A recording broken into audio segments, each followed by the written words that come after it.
Ladies and gentlemen, dear participants, welcome. Welcome to today's webinar on climate justice. We are super excited to have you all at the second webinar in a series of 7.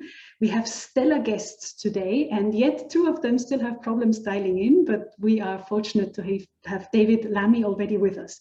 So what's the seminar all about?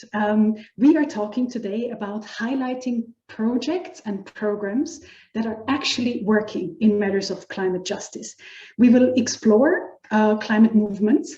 We will hear more about traditional ecological knowledge, and we will hear about the importance of social justice in climate action. So actually the questions that we would like to answer is, and hopefully they are interesting to the many of you that dialed in, how can we bring civil society and individual voices on environmental demands to the decision-making tables? So how do we do that?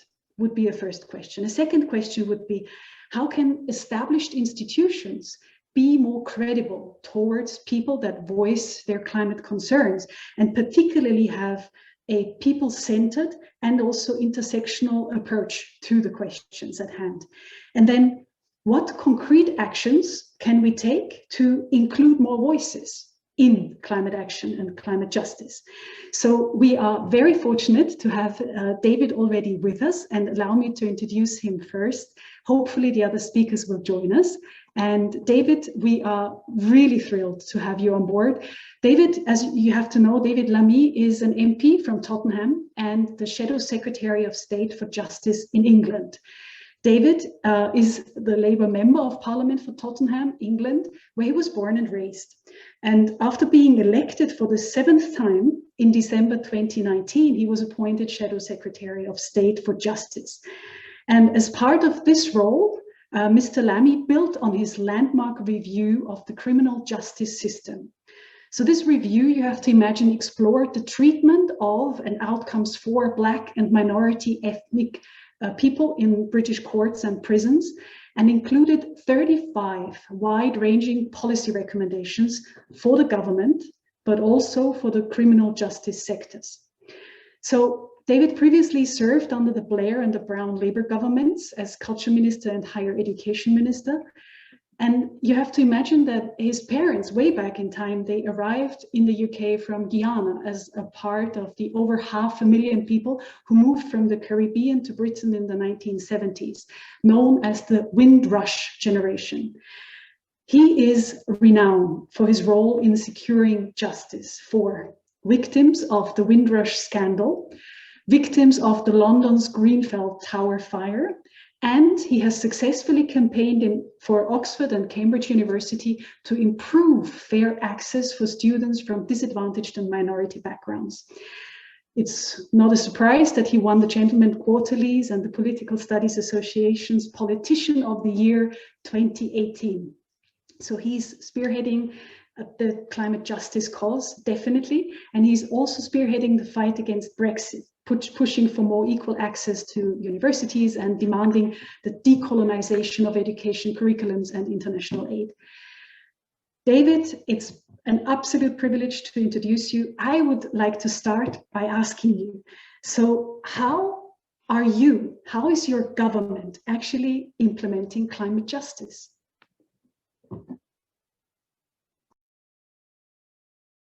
David is still muted. I think, yes, you have to unmute yourself, probably. That famous phrase that we've all got used to, unmute. Look, it's wonderful to be with you and to join you to talk about climate justice this morning, and to see an emphasis on climate justice, because the truth is, there is, of course, emphasis here in the UK on the climate emergency. There is far less on climate justice. And I think it's probably right to say that here in Europe as a whole, there's far less emphasis on climate justice, and that's the purpose of the discussion. So let me just break that down and explain where I and many others are coming from. It is to say that, look, I'm a trained lawyer, as you've explained. I'm associated with campaigns for equality and for human rights and for social justice. I'm associated very much with the fight for Britain's Black and minority ethnic populations to get full equal opportunity here in the UK. And in a sense, it's on issues of race, of poverty, of education that I'm most associated. It's also right to say that I have one foot here in Tottenham in North London in what is a traditional inner city area, an inner city area similar to the Parisian banlieue or the downtown of Chicago, with all the problems that come with being in an inner city area of a big city like London.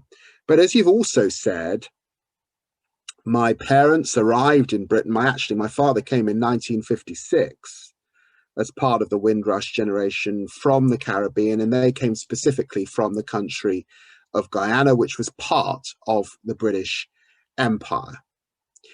And when I look at who is suffering here in London from the climate emergency, when I look at the face of those who can't breathe because of pollution and asthma, young children with polluted lungs, the face of those young people here in the City of London is often a black or brown face. And when I think also of my friends, family, cousins growing up in Guyana, which has traditionally been the second poorest country in the Western Hemisphere after Haiti, then very sadly, of course, it's a black and brown face. It's people being flooded out because the seawall is breaking and water is coming through. It's people right across the Caribbean region being affected by serious hurricane every single year. It's rising sea levels. It's a loss of coral reef. All of these issues are affecting people of colour in the Caribbean. And that's what brings one to the environment. And a concern, I suppose, that I have, and that many have started to have, that this cannot be seen as a middle-class luxury.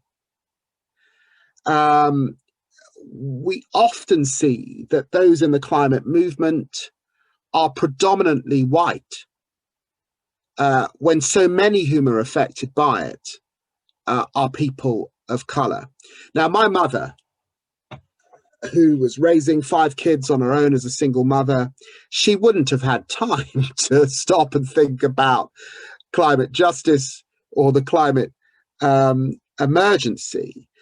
But yet we know today that people are raising their hand and are saying this is an issue because it's seriously now affecting their daily life. It's already and will continue to feel increasingly relevant as the effects of the climate crisis on our health, our jobs, our education, and our economies intensifies. And it is that fundamental point that injustice, that it's those who are poorest, most vulnerable, most marginalized, who have contributed least to the causes of the climate breakdown that face the greatest burden. And more specifically, it's the injustice of environmental racism. People of colour, whether they're in London, Detroit, Paris, or Darfur, are so often in the lowest paid jobs. They're forced into the cheapest housing. They tend to be next to the busiest and most polluted streets, working in the most polluted and hazardous industries. That is the story that we see right across the world on these issues. And as a result of air pollution, a direct result is our dirty diesel cars are polluting industries that affect people of colour worse. Black people in the UK are 1.5 times more likely to suffer from asthma and respiratory diseases as white counterparts. And they're exposed to up to 29% more harmful particulate matter. So this is a very, very serious issues. The issues go beyond air pollution, of course. As I've said, think about food scarcity, think about extreme heat, think about disease, think about flash flooding across the developed world, and then think about the face of those who face that. Millions may be displaced, removed from their homes, treated as second-class citizens in places that they seek refuge. And those unequal realities are essentially a hangover from a colonial past. Climate change exacerbating the exploitation and the extraction which shapes so much of our modern world, and yet it feels like we've not fully learnt the lessons from those atrocities. So at its core, the climate crisis is about injustice, recognize who is being hit hardest, and we cannot remain colorblind in our handling of the climate crisis. To do so invests in the same system that got us into this mess while hoping for better outcome. Climate change may be colonialism's natural conclusion, but that also gives us an opportunity to address both greater challenges as one. Binding them together, we can ensure meaningful racial equity in this age of Black Lives Matter, on this day in which we meet after the decision to convict the police officer who killed George Floyd for murder. And the two go hand in hand. You know, George Floyd said, "I can't breathe." And underlying so much of that call, "I can't breathe," are often issues of asthma. It's not just breathing from the police, it's breathing air that isn't polluted. And so when you ask me what is happening here in Europe and what is happening here in the UK, these issues of climate justice have to be centre stage as we head towards COP and towards Glasgow. We need far more in terms of equity for developing countries to actually deal with these issues. It's a crying shame and outrage that after Paris, the developed community, principally the G7, failed to provide the 100 billion to developing countries to deal with these issues. We're seeing a lead in the United States under Joe Biden. I think the infrastructure plan, ensuring that 40% of it is going to these communities that are Black and brown and have been shut out, is an excellent start. And it is really important that the rest of the G7 catch up with that initiative and ensure that people are getting access to that new equity that comes from addressing these issues of climate justice. Very powerful, David. Thank you so much for sharing your perspective. I take away a lot because, of course, we are talking about environmental racism. Unfortunately, we're talking about a colonial past. The way that you paraphrased the climate hazards that are currently particularly striking hard on Black communities, on the already marginalized, on the weakest ethnicities. You made just such a good argument for doing more for equity. And I want to follow up with a question towards you, actually. If you could formulate a wish list for COP26 Glasgow, what would it be in concrete terms? Do you have, like, what would be your demands that you would like to see happen? Oh, I think there are a number of things that we've got to think about. First thing is we need policymakers and the public to understand that climate injustice is linked, as I've said, to racial and social injustice, which is linked to intergenerational injustice too. Sadly, in the UK, equity and racial justice are too often still not seen as part of the conversation on climate change and environmental action. A poll in July last year found that 26% of Brits believe that people of colour will be hardest hit by the negative effects of climate change globally. So you can see that there's a lot to do. And what we also see is Black and working class people are too often still denied the space, the security, stamina, and the stage to fight environmental degradation, even though it's Black and working class people who have the biggest reason to fight. I think the good news is that we are at this inflection point. That's why you're having this event today. And concern about the state of the environment has never been greater. I think in the UK, it's worrying about the environment really comes just behind concerns about health, the effect of Brexit. So it's up there in the public imagination in terms of people's concerns. And thanks to the efforts of Black Lives Matter, the Me Too movement, and Indigenous rights groups. Let's also, when we talk about this, remember the rights of Indigenous peoples, that we're finally listening to those voices. So I suppose my number one ask is that policymakers take note of this, that climate change does have an impact on health, on peace, on security of all economies, and that they're here in developed economies, they're seeing what's happening with Joe Biden, that we've got plans not just to reduce emissions, but when we talk about green jobs,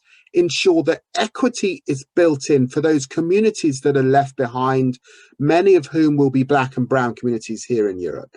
That's the first thing.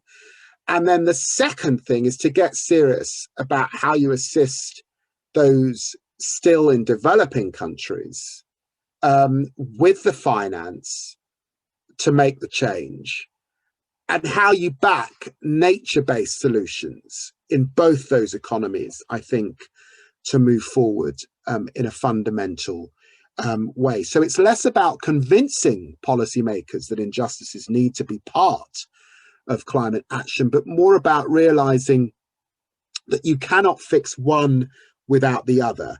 For either the climate action or racial justice movement to succeed, they must be seen and treated as inextricably linked. Now is the time to put racial justice at the heart of climate action, and policymakers must understand that they cannot achieve one without the other. And in that sense, climate change has always been an issue of justice. It's distributive justice, the equitable distribution of environmental benefits and burdens.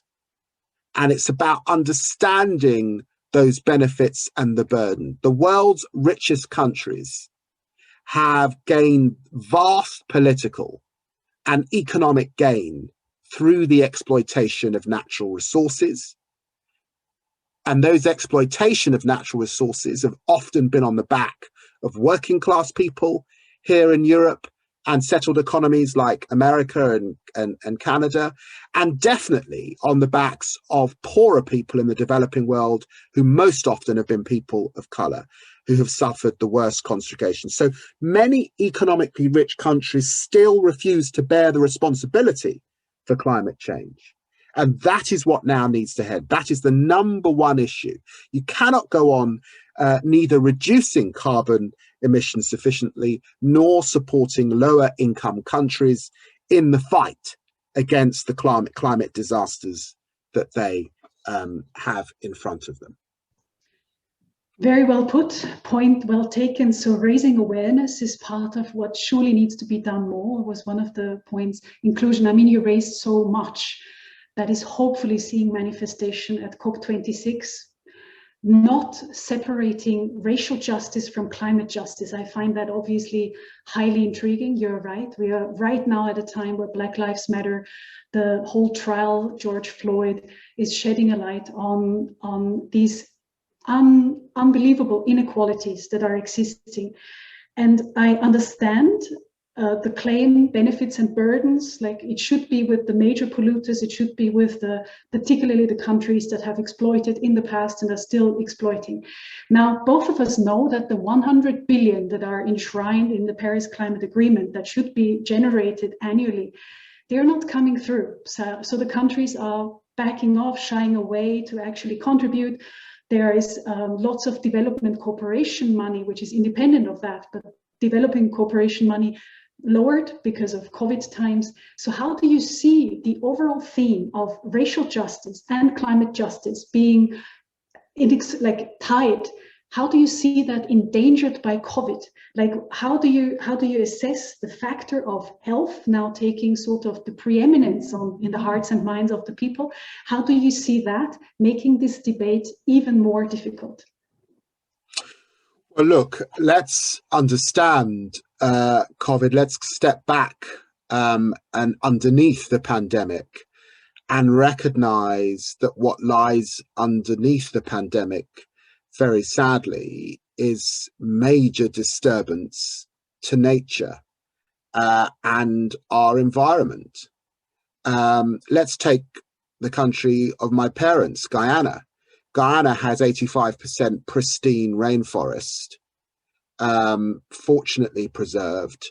There's still so much in the Guyanese rainforests that we haven't even found yet. We don't even know what exists there because unlike Brazil next door, it's not been fully documented and understood, but it is part of the Amazon basin, the Guyana Shield, very important part of the Amazon basin and the lungs of the world.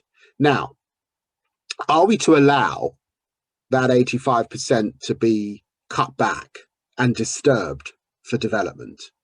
And what incentives would the global community need to put into place to ensure that Guyanese politicians in the years ahead, particularly in a context in which Guyana has just discovered the biggest oil find in a generation, not to cut that down? And if they start to cut down their rainforests, what happens to the habitat? What happens to the jaguar, the puma? But what also happens to one of the largest collections of bat species in the world? And that, of course, leads us to the pandemic, because we know how it's likely that the pandemic began. And we know now that zoonotics and understanding this is absolutely essential in the battle for conservation and for research. So it's clear that disturbing the natural world and development is fundamental, and conservation is fundamental when we're talking about climate justice.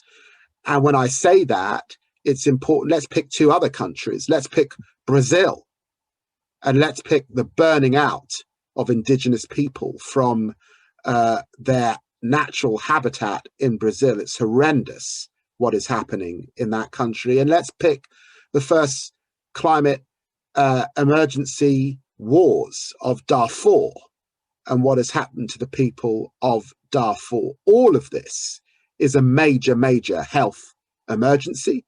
And then the second aspect of this is, if we look at the death rates here in the UK, look at the death rates in the United States under Donald Trump, look at the death rates in Brazil, look at what's now the spike that's now happening in India. Who is dying at disproportionate rates here in the UK? Again, you come back to black and brown people, 2-4 times more likely to die as a result of COVID than their white counterparts. So the issues are inextricably linked. I mean, you're right that the pandemic is draining resources and global resources and finance. Of course it is. It's a global emergency that's been with us now for just over a year, and there's more, sadly, to come. Look at the vaccine nationalism, the inability of the world to act collectively to deal with this and make sure that vaccines are properly getting to the poorest regions of the world, and that pharmaceutical companies are not hoarding the intellectual property, but sharing the intellectual property, that countries like my own are in leadership positions in ensuring that those across the world are getting access to the virus. I saw a statistic just last week. Mali, how many vaccines have they got out? Zero.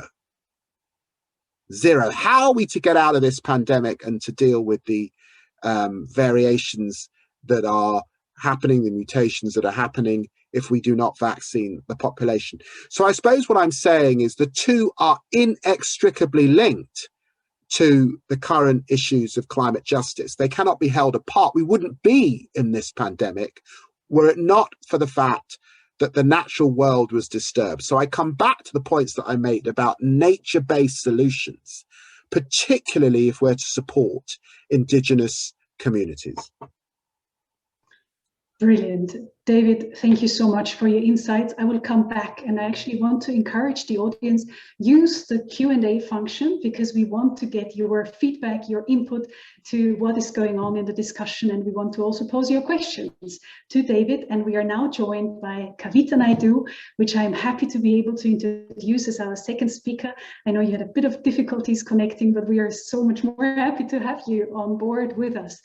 Kavita Naidu is an amazing international human rights lawyer from Fiji, Australia, and she's working in the feminist climate justice area with grassroots women, and that means in all their diversity from Asia and the Pacific, to support the movement that is happening there already.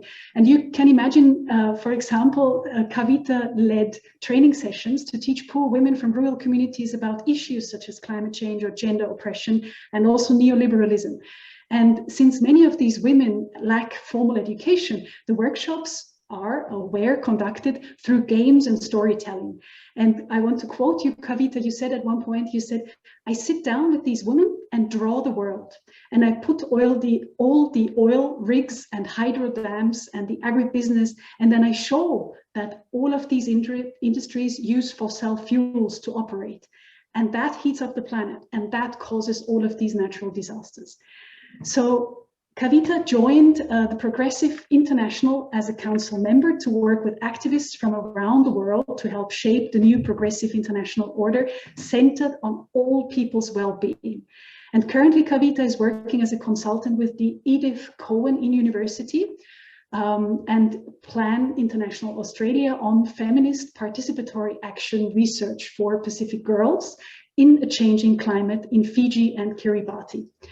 She has published numerous articles and presented widely on gender impacts, and of course has built movements. And we are very happy to have Kavita represent here and at the UNFCCC the Women and Gender Constituency. So Kavita, I would love to give you the floor and ask you as well. So how can we possible make the voices that are traditionally not heard better? Thank you so much, Monika, for such a glowing introduction. And my apologies again to everybody for the technical difficulties I had in terms of just logging in. So I think, you know, the introduction that you gave, really captures the kind of work that APWLD does in terms of how do we amplify grassroots voices in doing climate justice work in the region that I work in, which is Asia and the Pacific. And so APWLD is a feminist, regional, independent organization which works with grassroots activists and NGOs in 27 countries. We foster feminist movements to amplify these voices. And these women, these marginalized women, as you rightfully said, face the worst brunt of the climate crisis.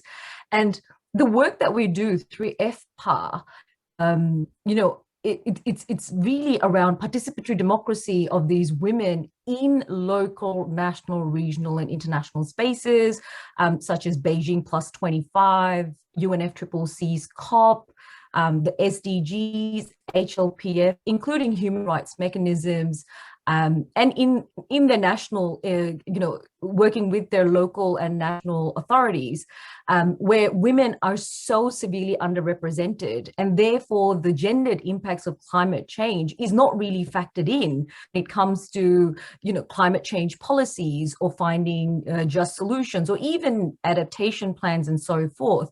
And so the work, we of the climate crisis, including the conflating crises of the COVID, pollution, waste, rising authoritarianism, violence against women, conflicts, among others, are deliberately engineered.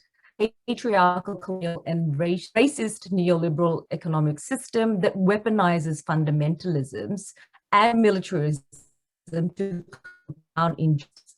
So in order to challenge this system, APWLD undertakes feminist advocacy by developing capacities of grassroots women and communities through FPA to demand equality, accountability, and justice.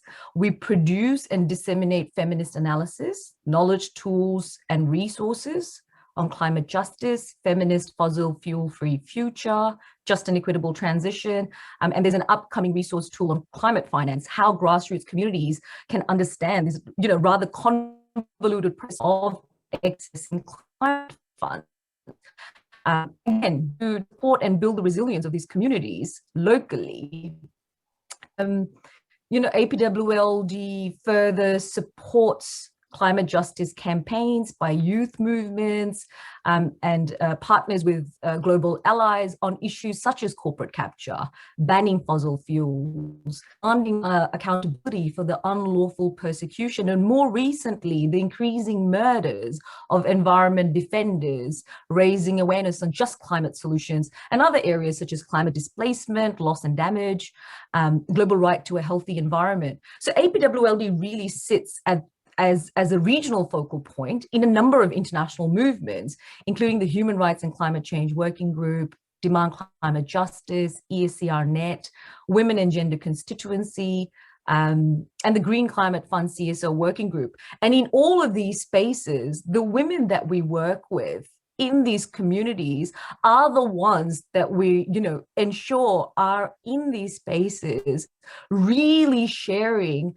not just their lived experiences of the crisis, but also how they advocate and feminist movements from the grassroots level to really effectively demand changes at their national level. So, coming up with their solutions, their informed advocacy and their campaigns, which, the results that we find from simply, building the capacity of these women and through empowering knowledge has done incredible changes in a number of the communities that we've worked across in the region. And so this is primarily how, the grassroots women that we work with are really given the capacity to engage political space, where they inform the processes, they inform how development should look like that's just, centered in human rights, really brings in indigenous and traditional knowledge. These are the women who are usually, the natural resource managers. They're the ones that engage in small scale farming or fisher folks. These are the women, the unpaid labor of these women literally is the engine that fuels our current economic system, and yet they're just invisibilized and unrepresented. So these are the issues that we bring to these platforms, and the solutions that these women actually come up with themselves, and how they've managed to change and influence policies and laws, and national action plans on climate change is how the work of APWLD really unfolds in the region. This is wonderful. One of the participants was asking, so what does the APFWL stand for? And I tried to type it in the chat with a bit of German at the end. So the Asia Pacific Forum on Women, Law and Development, that is what it stands for. And Kavita is a stellar representative of that. And much of what you have said actually sparks in me the immediate question of, can you tell us a story or two of women that you have encountered and that could really make their voices heard by you being sort of their segue to other fora? What are success stories that you would like to share? So I think, I mean, there's so many, but you know, one of the things that really stands out because is this research that we conducted in Pakistan. I think, as all of you are aware, you know, the systems of patriarchy and the discrimination against women in, you know, particularly in sort of the more rural areas of Pakistan is so entrenched. It's just a community that's almost suspended in time, where women aren't even allowed to step into balconies. So we, you know, working with our local partners, managed to actually get some young women researchers to work with the women in their community. So usually these young women researchers are from the community themselves. And how FPA rolls is that, you know, we conduct trainings with them, and so FPA is really not a project or a program. It's really a feminist political tool where, you know, the knowledge that is shared, how these women understand, how they document their experiences, and how they're going to develop that into an advocacy strategy and so forth, really comes from the marginalized women themselves. So in Pakistan, you know, once these women in the community actually understood the interrelation between climate change and how it impacts their human rights, and it had nothing to do with religion, it had nothing to do with, you know, these belief systems that are so entrenched that, you know, it's the wrath of God or it's just bad weather. These women, when they understood that the heat distress that they face while they're out working in their cotton farms, you know, the health problems that they're facing, the fact that forests are disappearing and polluting industries are expanding in their communities, and that, you know, there are root causes behind this, these women, despite given the security risks of engaging in this work, really, you know, banded together. And they did it through like going from door to door and talking to each other in spaces and just really sharing this information about, do you know we're suffering these things because of these systems of patriarchy and globalization and corporate capture, and this is what's happening, and we can do something about this. We need to actually be speaking in our, you know, with our local authorities. We need to be engaging with our political leaders. And these women did, and you know, and they managed to do this because they found allies among the men in the community. They found an ally through an MP. So the Minister for Environment in Pakistan and climate change just happened to be a woman. And so these women really mobilized. They did huge campaigns. They were out on the streets. And you can understand they actually had to cover so that they couldn't be recognized.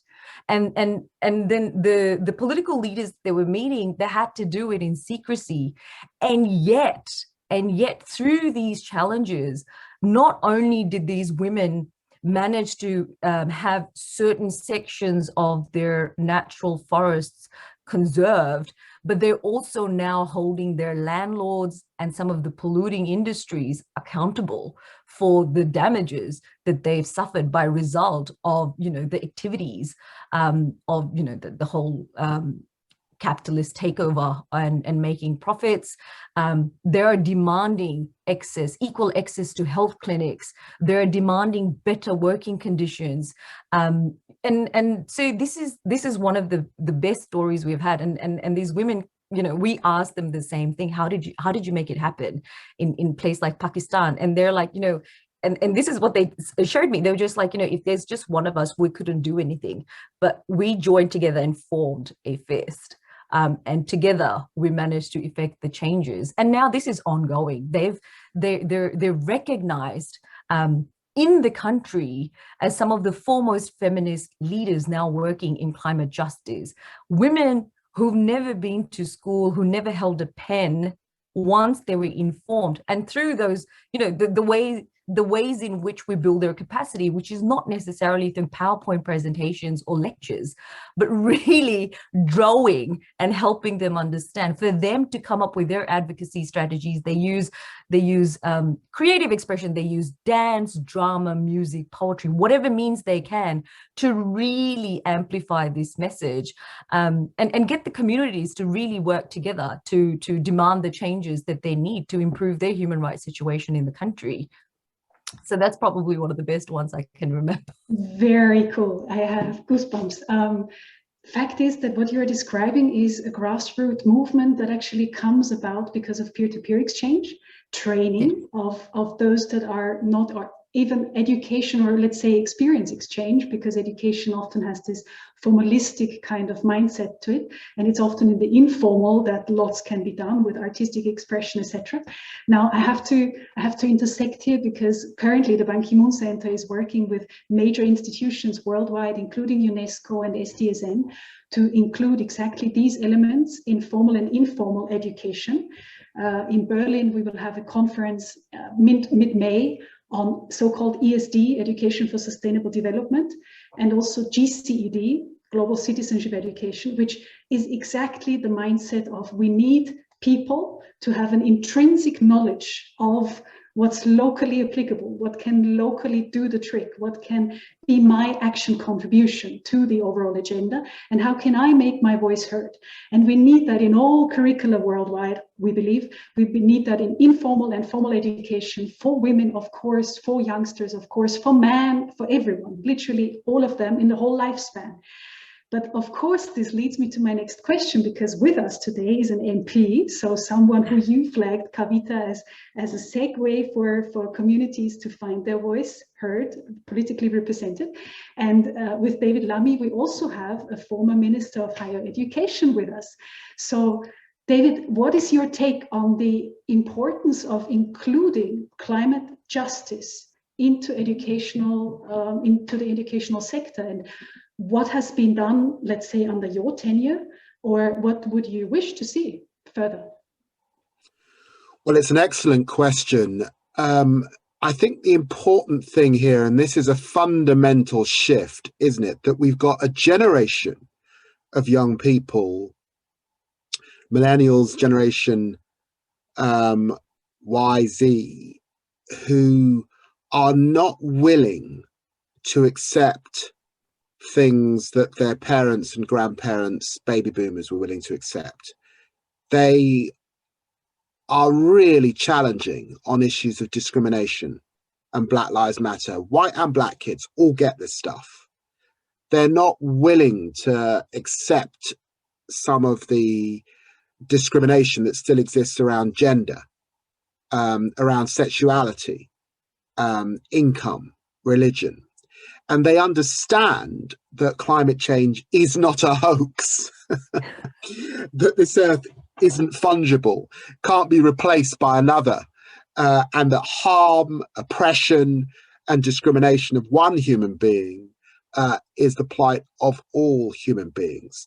They really get this in their bones, and that fills me with tremendous optimism, as long as their voices can be heard. Now, actually, it was the movement that Greta Thunberg set off that affected the UK that brought first Theresa May and then Boris Johnson to the dispatch box to make further commitments on carbon emissions by 2030 here in the UK. The issue, I think, is not actually that these young people have to be educated. I actually think they get this. The issue is that they do not have power. The baby boomers and those in my generation, Gen Xers, we still have the levers of power. So I think that is a challenge, but that will change clearly over this next period. We've also got this movement here following Black Lives Matter to decolonize the curriculum. It's sweeping across universities here in the UK and across the global community in developed countries. Part of that, I think, is a determination to explore issues of climate justice within the wider curriculum, and that's also, I think, to be embraced. And then I think we've also got to think about young people growing up in the global south. It doesn't just mean young people in the US and the UK, it means bringing together people from the global north and the global south to learn from each other. We do well to highlight and champion voices like Greta Thunberg's, but there are also brave, articulate speakers like the Ugandan activist Vanessa Nakate, who have to be given the stage as well. She was protesting alongside Greta, but in media coverage, she was often cropped out of the picture. As she put it, they didn't just erase a picture, but a continent. So to include those voices in the global south, we do need scholarships and bursaries. We need to open up the fields of environmental and climate science to young Indigenous people and people of colour. Let me just say a little bit about what I'm trying to do in Guyana. I have founded a project. It's called the Sofia Point Rainforest Project in partnership with the University of Guyana to set up a research conservation centre on the Essequibo River in the rainforest. You know, the students didn't have a proper field site that they could go to that was relatively easy to access. And they certainly didn't have the partnerships with global universities in Europe or in the United States, where they could learn from each other and there was this cross-transfer. Too often when universities, academics came in, they grabbed and they left. There wasn't a proper exchange, as it were, on issues of environmental science and conservation. So Sofia's Point is a step in the right direction. We're raising funds to build this centre over the course of this year. It's a relatively small amount of money. It's about 5 million, with a huge impact across the country and the global community at this time. And it's that kind of partnership between the global south and the global north, linking universities like Cambridge to universities like Guyana, connecting in Indigenous communities that surround this site. Those are the projects of the future. I'm having a very exciting conversation with Arizona State University, who are leading the way on conservation and biodiversity in terms of research there in America, but absolutely get that it doesn't work unless it's connected sufficiently to the global north. Want to do much more to make that happen. So I think that, you know, education is a fundamental plank. Money has got to be found to provide these bursaries and grants, particularly for those in the global south, so that they can access this.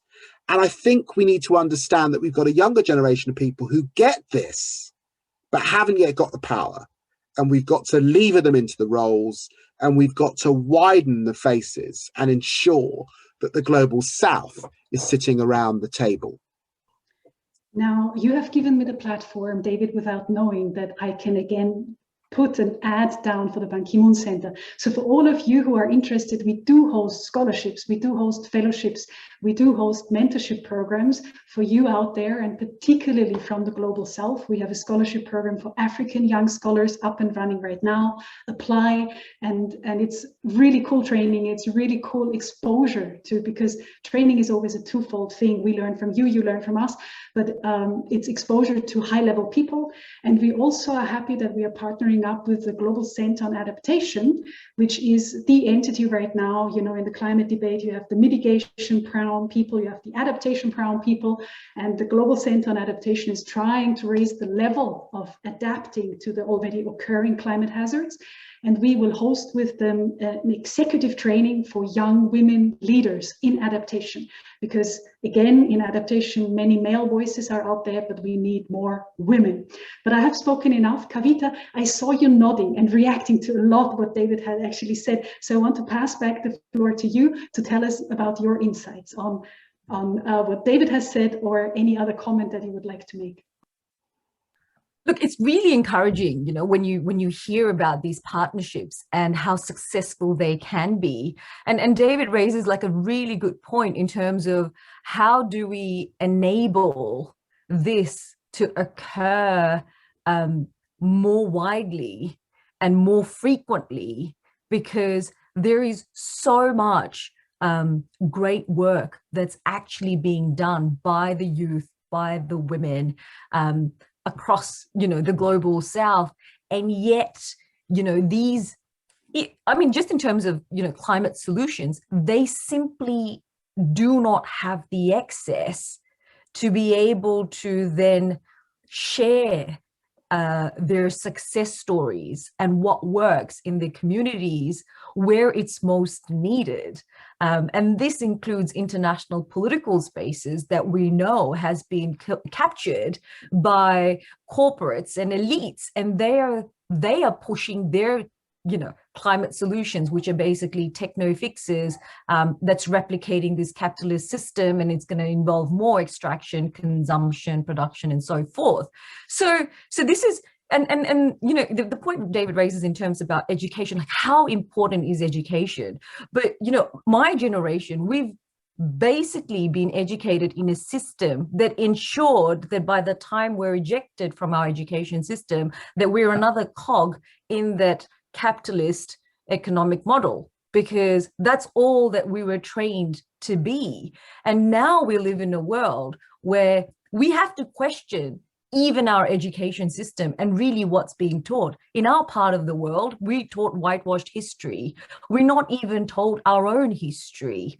For instance, my ancestors were slaves under the British indenture system that were taken to Fiji. And yet, when I grew up in Fiji, I learned about, you know, the British being the white saviors, and they helped us to, you know, relocate to Fiji. But really, as we grew up and we understood the real history, and this is where the challenge lies, and this is predominantly a problem, I think, in a number of developed countries, especially in the global north, where this sort of history and rhetoric and capitalist market-based mechanisms and, you know, all about investments and trade, when the system is so corrupt and deliberately puts our region in debt, is actually glorified. And so, you know, every other person that you talk to in you know, including my own nieces and nephews and so forth, is all about, yes, a Bachelor of Commerce,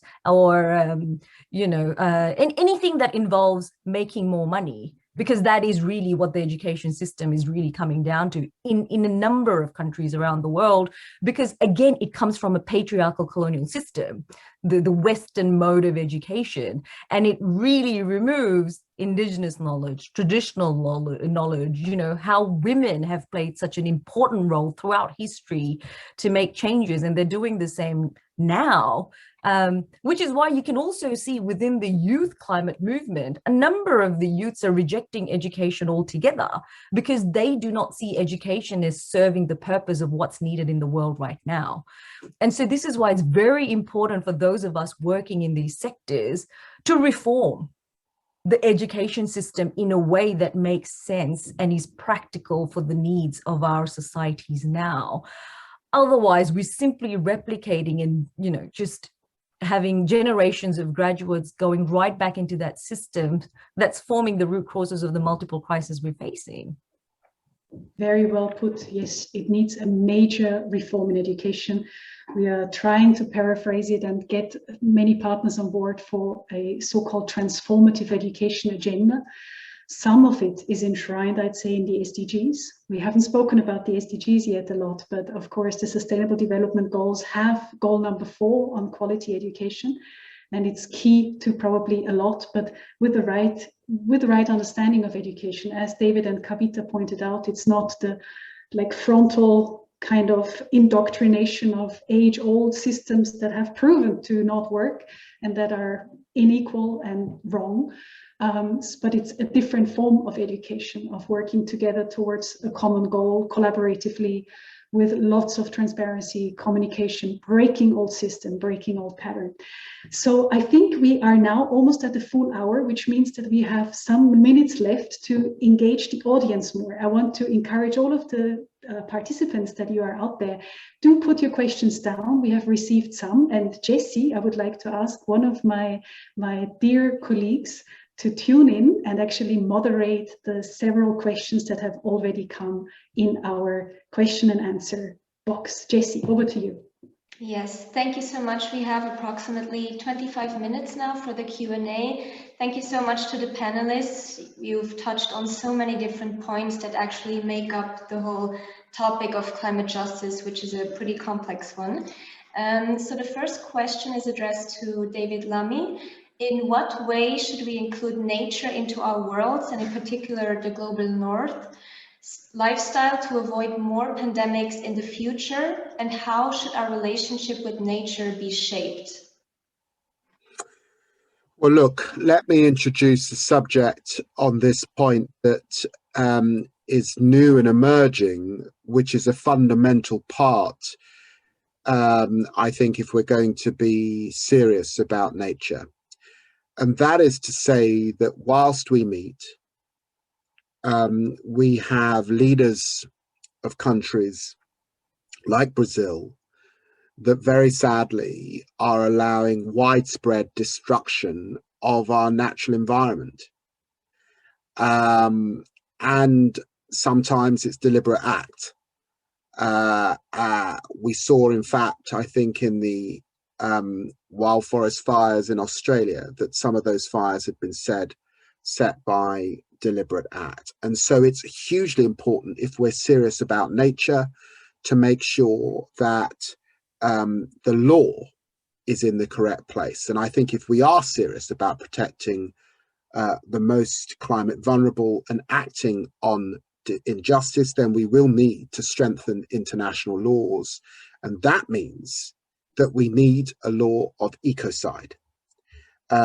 It was a great achievement, but without any legal recourse for those failing to meet it, that we had the shared targets, which have failed. This is following the Paris Agreement, which lacks bite, but it's failed to hold countries to high standards. And therefore, we do, it seems to me, need to be, when we see the deforestation of the Amazon, we do need to get serious about ecocide, which I think would offer an enforceable deterrent and create the chance to legally protect our environment from reckless leaders and damaging short-sighted policy. This would not just challenge those who damage the environment, set a tone for how we value nature, and ultimately promote actions which work alongside those indigenous groups and people of colour in the global south. There are lots of important nature-based solutions. Here in countries like the UK, rewilding is hugely important, where we've seen too much development return to nature areas of the country, rewilding has been a very important movement.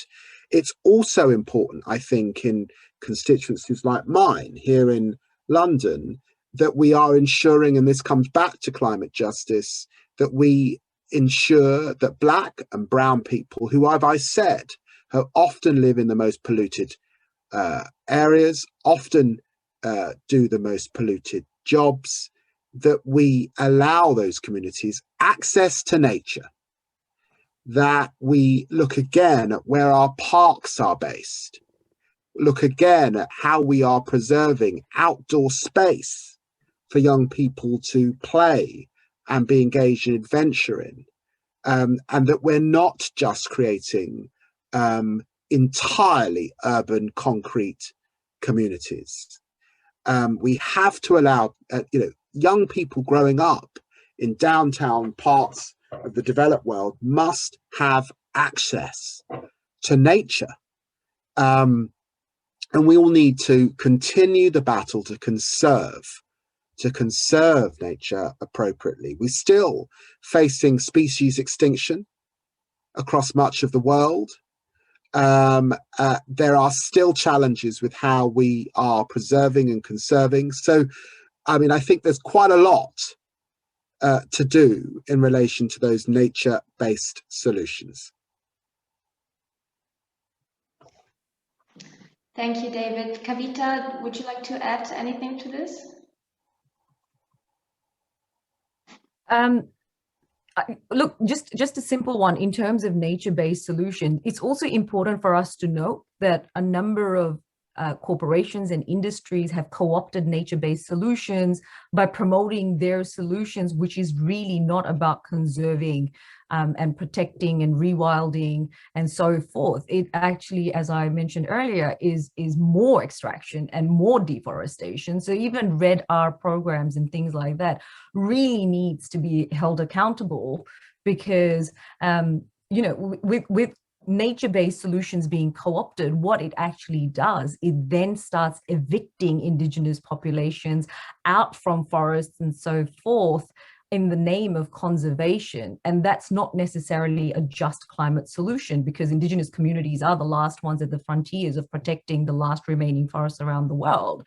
So in the name of conservation and protection, what we are finding more and more across the region is some very unjust solutions being offered.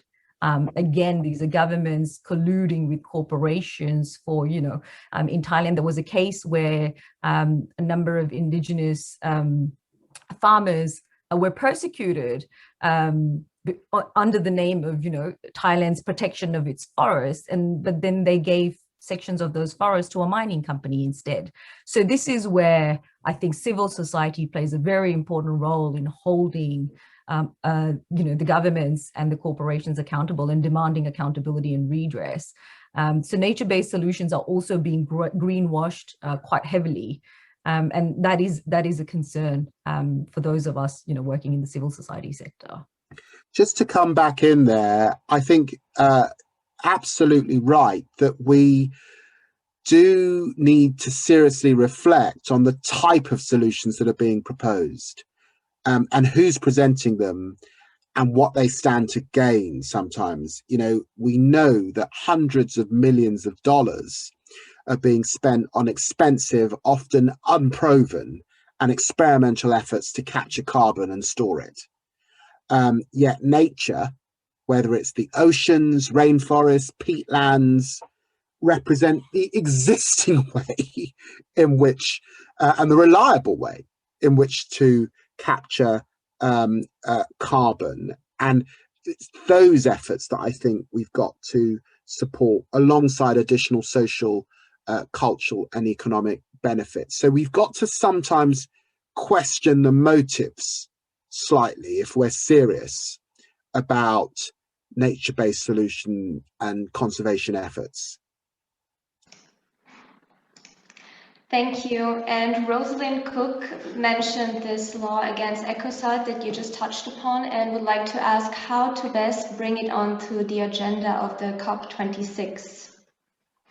Oh, we'll keep raising it. I know it's on. There's a fantastic UK lawyer called Philip Sands who's seeking to get it onto the agenda. I'm doing an event with him at the Hay Festival here in the UK in a couple of weeks' time. I think that anyone who can see what's happening in Brazil recognizes that this is a really important issue. Just keep talking about it. Google ecocide, do the research, and keep pushing it. It's a growing issue, this one. It's a growing issue, particularly for those of us who are concerned about the rainforest.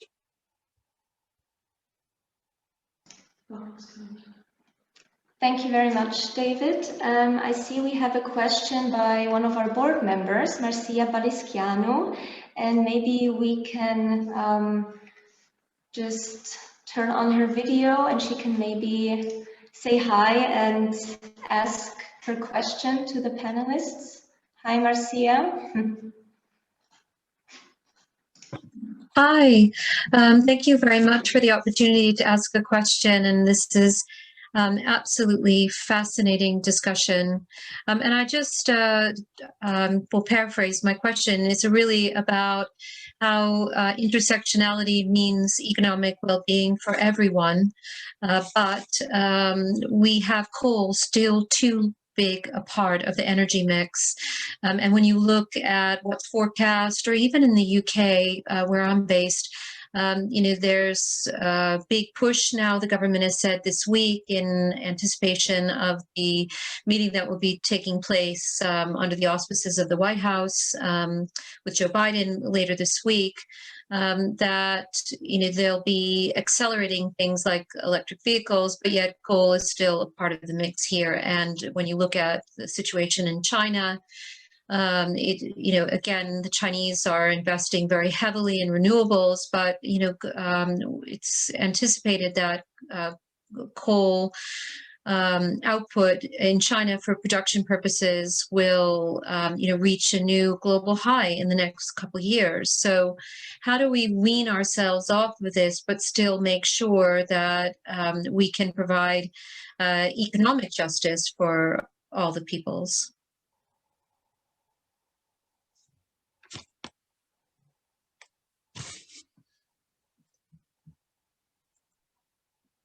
Can I go first? Yes, please, yeah? Kavita. Okay. And can I just say something? This is so funny. I had a computer problem, so my son has got. So I'm not using my normal laptop. So one of my children has used this background to put a mustache on me. This is from the last time they would have used this computer. So anyway, I don't normally look like this, as my colleagues can attest. I'll try to fix that. Meanwhile, I'll take myself off video. Look, Marcia, coal, oil, and gas are behind the climate crisis that we're all currently facing. And we demand banning all fossil fuels and not having it in the mix at all.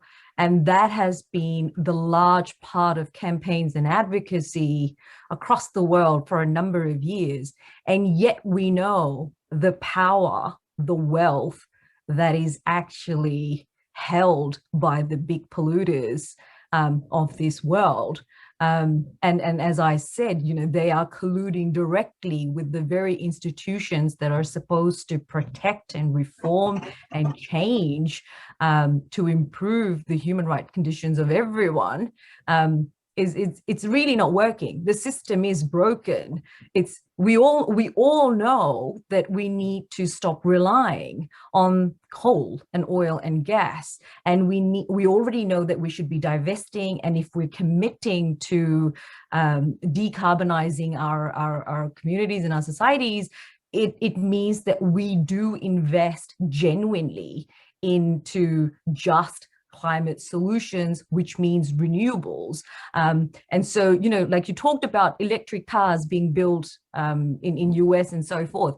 Again, electric vehicles, yes, it sounds fantastic, but the very materials that are needed and the technology that's going to go into it is going to rely on production parts coming from the global south, which means, again, replicating, getting these minerals and resources, clearly like a lot of the techno fixes that Elon Musk talks about, which sounds really good for the global north, but the resources, the exploitation of labor, the environment degradation, the loss of water, the displacement of communities is what's really behind footing the bill and ensuring that renewable, just and equitable transition is working for one part of the world, but it's not working for us.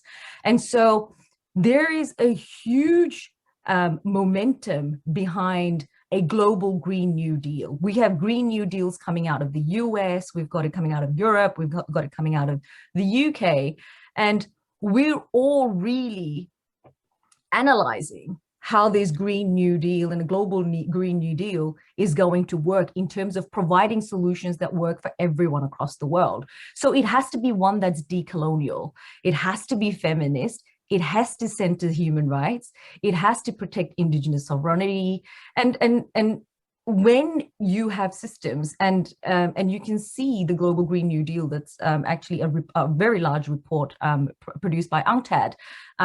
They do have recommendations and strategies and actions that governments should really be putting their efforts in, investing in, promoting. And yet our political leaders are not doing this because, again, that would require shifting money and resources and finances to an industry that may help marginalized communities, that may, pull people out of poverty, that may work on raising equality and living standards, but that does not benefit the elites in any shape or form. And because of this, we are facing the challenges that we're facing. And this is why the fight is becoming even harder.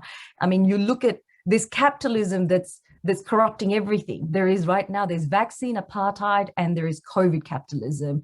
We've heard about, disaster capitalism, now, greenwash, this green capitalism, all these solutions that are being offered, many of them, again, coming from the global north, not really from the global south. And if it is coming from the global south, again, even in the global south, we need to hold global south industries and corporations accountable because they are replicating the same processes and the same systems. So this is where we really always, the key demand is to change the system in order for changes to be effective. Laws are only so good if they're implemented. It's just on paper. The problem we have right now is the political will to really commit to decarbonizing the economy and really tackling the climate crisis for what it is. That's my input to how do we do this.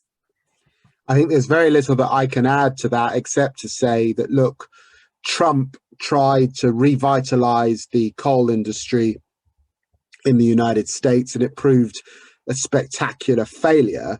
Renewables are where there are greener and better jobs. It seems to me that that's obvious. We've got now less than 10 years to get serious about this if we're serious about reducing temperatures by 1.5%. And a key part of that is about the finance available from rich countries to the poorer countries. We've got to mobilize about 15 trillion if we're serious about that over this next period. And a good example of this is Guyana. Guyana discovered oil. The oil started coming out the ground from ExxonMobil last year.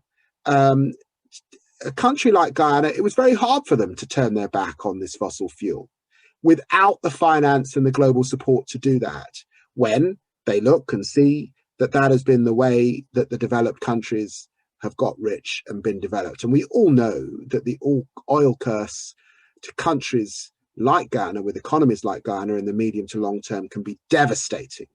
So the global community's got to step up seriously if it wants to assist, particularly developing countries, in turning away from fossil fuels. Trump completely turned the world backwards. We need to accelerate moving forwards to reduce the temperatures that we need to if we're serious about dealing with the emergency in front of us. Thank you. And I think we have time for one more last question by Lea Scheffler. This is addressed to Kavita. And she writes, you also do advocacy work at the international climate negotiations. From my own experience talking to negotiators before and after the sessions, and collective action on conference site with other observers is super important. How do you manage to do advocacy work with talks being held online? And how optimistic are you that you will be able to bring in your perspective in the upcoming intersessionals in June? Thanks, Leah. Quite an important question, because this is, we always find that our greatest challenge is always in COP spaces, because as civil society, we are only given very limited time. We're given very little space for engagement, and most of the times we're observers. And so working with the negotiators is one of the key strategies that we use. Given our networks, we always find allies in various governments, particularly around the region. And what we do is we really engage with them one-on-one. And a lot of that work is actually done in country before we even make it to COP spaces, because we know over there doors close down on us very quickly. And these negotiations, either they can be protracted, and we can see that on loss and damages going over years and years and years, and yet we're finding very little redress and compensation for those communities worst impacted. So the crisis is unfolding, and yet the negotiations are not really coming up with the results in many of the areas that we're demanding for, which is human rights, gender safeguards, environment safeguards, non-market-based mechanisms, and so forth. So one of the ways that we do this is we really engage with the negotiators pre-COP, and that's kind of like the work that we bring in through our FPAR case studies. We've got these women in these spaces with us that directly share the impact, and we hope that this influences the policies in a way that is gender responsive and inclusive. And sorry, what was the next part of that question, Jessica?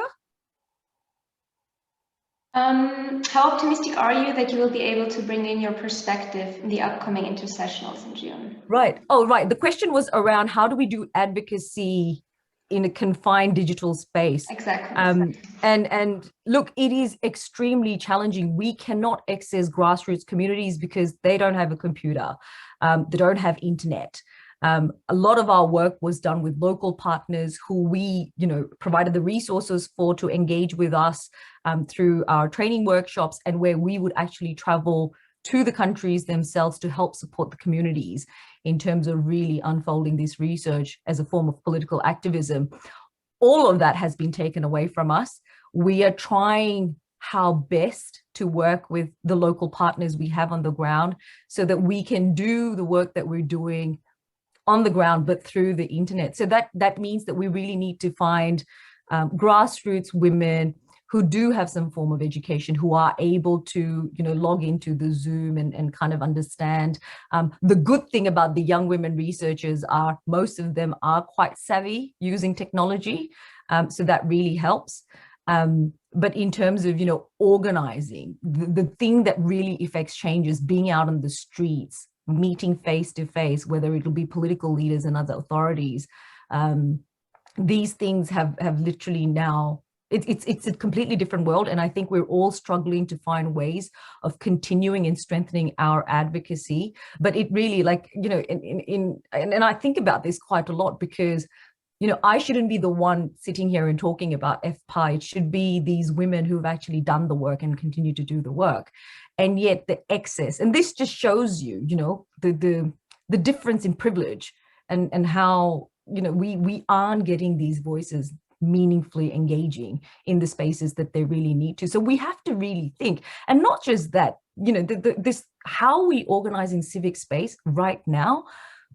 The digital surveillance that is happening across our region is a huge problem. In India, you can see they're targeting climate activists. They've come up with draconian laws to really stifle any form of political dissent. And it's the same across the region. So again, if this, the only means we have right now in terms of connecting and trying to do the work we do is now being surveilled, and we are persecuted legally under the new laws, it just comes up with another huge challenge that we're now facing. So part of this work that we're doing is really coming into spaces like this, sharing what we do, and hoping that this actually strengthens global solidarity around the climate crisis being a global issue, and that we all need to come together and really put up a fight against the huge techno companies that are now influencing everything, including political choices that we're making, including how we do our lobbying and campaigning online, what sort of information is actually shared on media, because we know media itself is so compromised. And so a lot of the stories that we want to share, it really doesn't get shared because, you know, it would just be censored. So these are some of the challenges that we're finding, but we're still finding, you know, we're still finding our way around this and still carrying on with the work that we have to do, despite being confined to Zoom. Thank you so much, Jessie. Merci for moderating our chat so very well.